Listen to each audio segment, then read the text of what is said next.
What's up? It's Lara Huckman, the medical matchmaker here. Today I want to tell you a little bit about why it is so hard to find physicians to join private practices and really any practices these days. For one thing, yes, we're in the middle of the great resignation, the great restructuring, whatever you want to call it.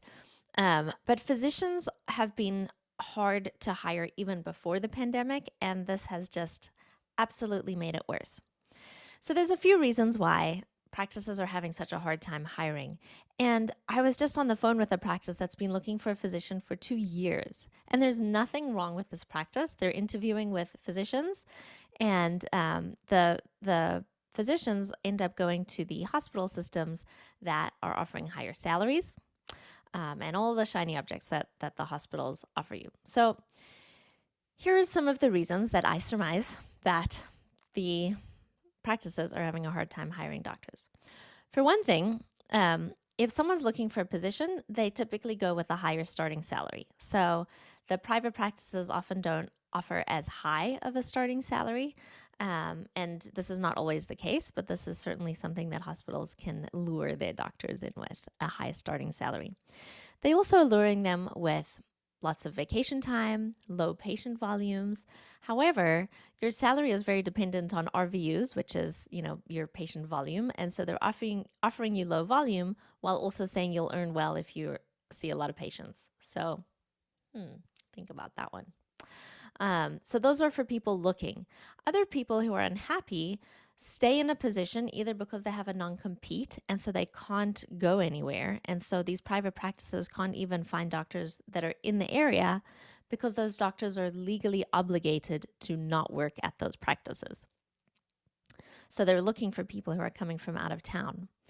Another thing is that the candidate pool is shrinking drastically. So we already don't have enough residency spots for the demand that there are for physicians. But in addition, so many doctors are burning out and leaving medicine entirely or going to work for insurance companies, which are a big cause of the problem to begin with. But so many doctors are leaving clinical practice that shrinks the pool of physicians available to work pretty significantly.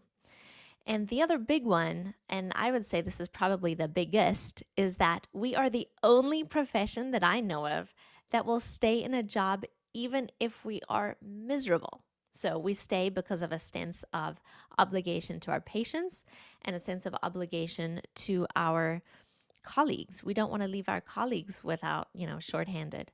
So lots of reasons people stay in jobs because they're legally bound to stay in jobs. They leave jobs entirely and then just leave clinical medicine. Or if they're looking for a position, they go with the hospitals because the hospitals seem shinier and nicer. And, they're just leaving medicine entirely or they're staying miserable. So please don't stay somewhere if you're miserable. Of course, see what you can do to make it better. But often if you can't make it better, even your patients who you feel obligated to be there for and you care about them, they care about you too. You don't have to stay and you don't have to be miserable. So there are so many private practices out there dying to hire you. Contact me. I would love to find you a practice. Oh, and like, comment, share, please.